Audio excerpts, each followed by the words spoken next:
미국 MI가와 장동혁 극우 세력, 분노, 음모론, 구원자 정치가 민주주의를 갉아먹는 방식.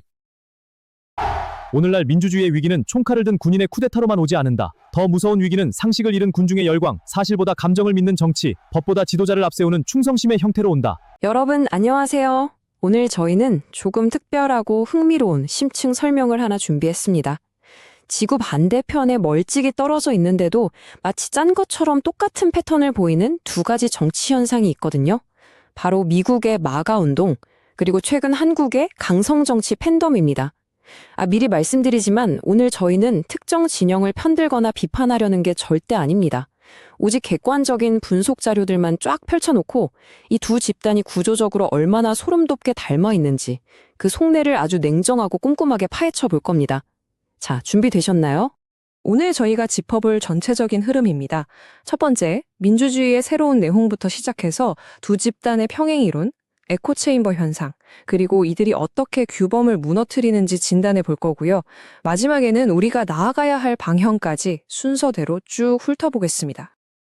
그럼 지체 없이 첫 번째 파트, 민주주의의 새로운 내용으로 바로 들어가 보겠습니다. 이 자료들에서 가장 흥미롭게 제시하는 비유가 하나 있는데요. 바로 이 두 현상을 거울 쌍둥이라고 부른다는 겁니다. 2016년 이후에 미국을 뒤흔든 마가 운동, 그리고 최근 여러 정치적 경랑 속에서 단단하게 결집한 한국의 강성 팬덤. 사실 두 나라는 언어도 다르고 역사도 완전 다르잖아요. 그런데 상대를 철저하게 배척하고 자기들끼리만 맹목적으로 뭉치는 그 행동 양식은요, 마치 데칼코마니처럼 놀랍도록 똑같습니다. 진짜 거울을 마주보고 있는 것 같죠? 도대체 왜 이런 일이 벌어지는 걸까요? 전문가들은 이 두 집단을 묶어주는 가장 강력한 심리적 기제를 정치적 부족주의라고 설명합니다. 아주 먼 옛날 원시 시대에는 생존을 위해서 무조건 우리 부족만 감싸고 다른 부족은 적으로 간주해야 했잖아요. 그 원초적인 본능이 21세기 현대 정치에 그대로 되살아난 겁니다. 그러니까 이들에게 정치는 더 이상 타협이나 대화의 장이 아니에요. 오직 우리 부족이 이기느냐 아니면 전멸하느냐를 두고 싸우는 제로섬 생존 전쟁인 거죠. 팩트가 뭐냐, 정책이 얼마나 효율적이냐 이런 건 별로 중요하지 않습니다. 이게 과연 우리 진영에 유리한가? 오직 이게 유일한 판단 기준이 되어버린 겁니다. 자, 그럼 두 번째 파트, 두 강성 정치의 평행 이론을 좀 더 디테일하게 비교해 볼까요? 사실 이런 극단적인 움직임 밑바닥에는 대중들의 진짜 불안이 깔려 있습니다. 2024년 미국 설문조사를 보면 마가 지지층의 무려 93%, 그러니까 10명 중 9명이 경제를 가장 큰 문제로 꼽았고요. 82%가 이민 문제를 걱정했습니다. 경제가 나빠지고 내 일자리가 위협받는다는 이 불안감, 이거 자체는 너무나 정당하고 현실적인 문제잖아요. 한국도 마찬가지죠. 날이 갈수록 심해지는 양극화, 그 무한 경쟁 속에서 사람들이 느끼는 뼈저린 무력감이 분명히 존재하거든요. 그런데 문제는 이런 합리적인 우려와 우울함이 건강한 정책 논의로 풀리는 게 아니라 극단적인 음모론과 걷잡을 수 없는 분노로 무기화된다는 데 있습니다. 이 자료를 보면 두 집단이 어떻게 데칼코마니를 이루는지 명확해집니다. 4가지 기준점이 있는데요. 심리적 동기를 보면 미국은 백인 주류층의 박탈감, 한국은 기득권을 향한 좌절감으로 그 결이 아주 비슷합니다. 그리고 딥스테이트나 카르텔 같이 보이지 않는 가상의 적을 만들어내는 방식도 똑같고요. 또 철저하게 자기들만의 닫힌 미디어 생태계 안에서만 활동한다는 점도 완전히 일치합니다.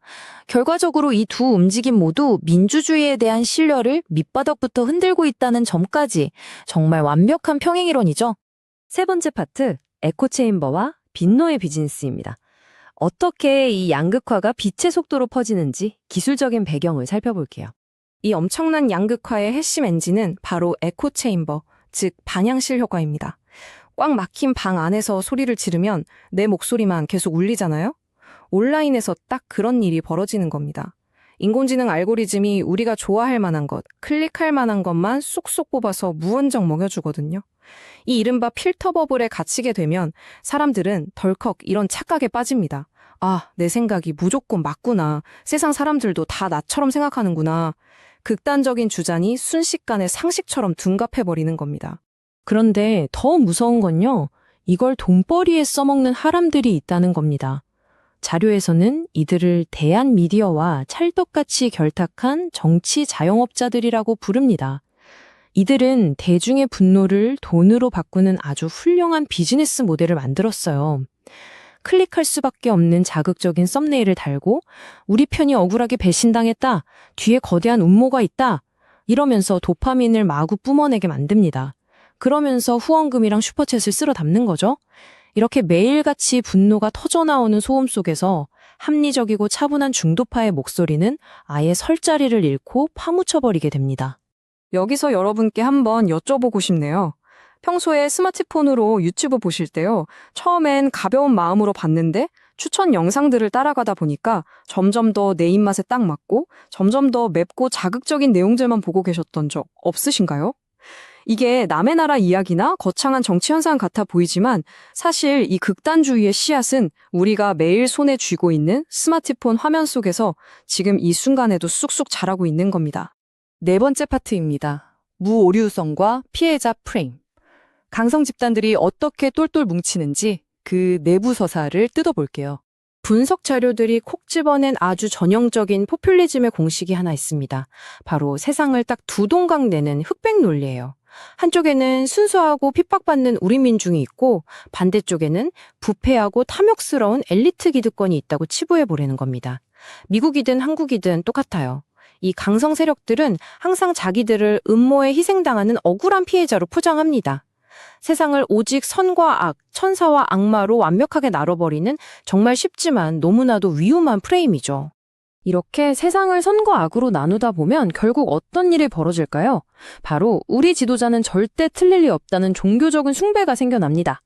지도자는 이제 일을 잘해야 하는 공무원이 아니라 흠결 하나 없는 구세주가 되는 거예요. 지도자가 실수를 하거나 심지어 법을 어겨도 이건 기득권에 맞서는 과감하고 위대한 결단으로 미화됩니다. 선거에서 지거나 재판에서 지면 어떻게 하냐고요? 다 보이지 않는 딥스테이트나 카르텔을 조작한 거라고 현실을 부정해버리죠. 정치가 이렇게 신앙이 되어버리니까 우리 내부에서 조금이라도 다른 소리를 내는 사람은 그 즉시 배신자, 이단화로 찍혀서 무참히 쫓겨나게 되는 겁니다. 우리는 피해자다. 자료에서 특별히 강조하는 아주 소름 돋는 대목입니다. 우리가 거대한 악당들에게 억압받고 있다는 이 심리적 서사는요, 집단 내부 사람들에게 엄청난 면죄부를 쥐어줍니다. 우리가 지금 억울하게 공격받고 있으니까 상대를 향해 내뱉는 거친 쌍욕이나 물리적인 행동들도 전부 다 정의로운 자기 방어라고 굳게 믿어버리는 거죠. 사실상 어떤 폭력이나 막말을 써도 좋다는 백지수표를 자기들 스스로한테 발행하는 셈입니다. 다섯 번째 파트, 무너지는 민주주의의 규범입니다. 이런 행동들이 제도를 어떻게 망가뜨리는지 볼까요?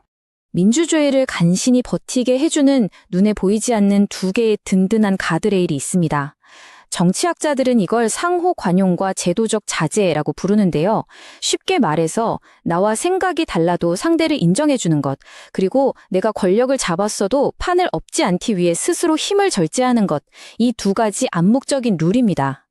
그런데 분석에 따르면 극단적인 강성 세력들이 등장하면서 가장 먼저 그리고 가장 무참하게 짓밟아버리는 게 바로 이 핵심적인 두 가지 규칙입니다. 룰이 깨진 자리에는 뭐가 남을까요? 맞습니다. 폭력이 남죠. 미국에서는 선거에 불복해서 국회의사당을 때려 부수는 물리적인 폭력으로 나타났고요. 한국에서는 의견이 조금만 달라도 수천 통의 문자 폭탄을 날리고 신상을 털어버리는 아주 잔인한 디지털 폭력으로 나타나고 있습니다. 겉모습만 조금 다를 뿐이지 제도는 다 무시하고 오로지 힘으로 상대를 짓밟겠다는 그 무서운 본진 완전히 똑같습니다. 정리해보자면요. 이 사람들의 가장 큰 문제점은 그냥 게임의 룰 자체를 엎어버린다는 겁니다. 선거에서 졌어요? 그럼 이건 조작된 선거다 라고 우깁니다. 재판에서 불리한 판결이 나왔어요. 이건 명백한 정치 탄압이다 라며 법원 자체를 부정해버리죠. 민주주의는 과정을 존중해야 하는 건데 이걸 내 편이 싹 다 독식해야 하는 전리품으로 여기는 거예요. 내 편이 이기면 국민의 위대한 뜻이고 상대가 이기면 독재다? 이런 태도가 계속되면 결국 선거도 국회도 법원도 완전히 마비되고 마는 겁니다. 자, 이제 마지막 여섯 번째 파트입니다. 맹목적 믿음을 넘어 진단은 끝났으니 어떻게 해결할지 답을 찾아봐야겠죠? 다행히도 분석 자료들은 이 지독한 양극화의 수렁에서 빠져나올 수 있는 세 단계 처방전을 제시하고 있습니다. 첫째, 유권자인 우리 스스로가 디지털 디톡스를 해야 합니다. 알고리즘이 떠먹여주는 정보만 먹지 말고 이게 진짜 사실일까 의심하고 거리를 두는 연습이 필요하죠. 둘째, 정치인들의 책임감입니다. 당장 표 몇 개 더 얻겠다고 강성 팬덤에 기다는 그 달콤한 유혹, 이거 정치인들 스스로가 독하게 끊어내고 선을 그어야 합니다. 그리고 마지막 셋째는 룰을 다시 세우는 거예요. 이 좌표 찍기나 언어폭력 같은 거, 이거 당장 징계릴 수 있는 아주 엄격한 룰을 만들고 다양한 목소리가 진짜 토론을 할 수 있게 시스템을 손봐야 한다는 거죠. 여기서 저자들이 민주주의의 품격에 대해 남긴 아주 깊은 울림을 주는 통찰이 하나 있습니다. 진정한 민주주의의 품격이란 내 편을 무조건 감싸고 돌 때 나오는 게 아니라는 거예요. 오히려 내 편이 선을 넘고 규칙을 어겼을 때 그건 아니다 라고 용기 있게 비판할 수 있는 그 태도에서 진짜 품격이 나온다는 겁니다. 보수냐 진보냐가 중요한 게 아닙니다. 결국 민주주의를 지키는 힘은 우리 편을 향한 맹목적인 충성심이 아니라 상식에 기반한 뼈아픈 자기 반성에 있다는 사실 꼭 기억하셨으면 좋겠습니다. 유명한 정치 철학자 한나 아렌트가 아주 무서운 경고를 하나 남긴 적이 있습니다. 생각하지 않는 사람은 맹목적으로 믿게 되고 맹목적으로 믿는 사람은 결국 폭력에 가담하게 된다. 과거와 끔찍했던 전체주의를 직접 눈으로 봤던 학자의 이 묵직한 한마디. 오늘날 알고리즘이 부추기는 분노에 휩쓸려 내 머리로 생각하는 법을 점점 잃어가는 우리 모두가 정말 뼈아프게 새겨들어야 할 말이 아닌가 싶습니다. 오늘 준비한 심층 설명은 여기까지입니다. 마지막으로 여러분 스스로에게 이 질문을 한번 던져보시면서 마무리하셨으면 좋겠습니다. 나는 지금 차가운 이성으로 민주주의에 참여하고 있는가? 아니면 그저 알고리즘이 태워 없애는 맹목적인 분노의 연료로 쓰이고 있는가? 민주주의를 무너뜨리는 것도 그리고 바닥에서 다시 일으켜 세우는 것도 결국 훌륭한 제도가 아니라 우리 각자의 머릿속에 있는 태도에 달려있다는 사실. 오늘 이 이야기가 여러분께 작지만 의미 있는 생각의 씨앗이 되었길 바랍니다. 긴 시간 함께 해주셔서 진심으로 감사합니다. 미국에서는 그것이 메가라는 이름으로 나타났고 한국에서는 윤석열 전 대통령의 계엄과 탄핵 국면 이후 장동혁 대표를 중심으로 결집한 강경 보수 반탄핵 세력의 모습으로 나타나고 있다.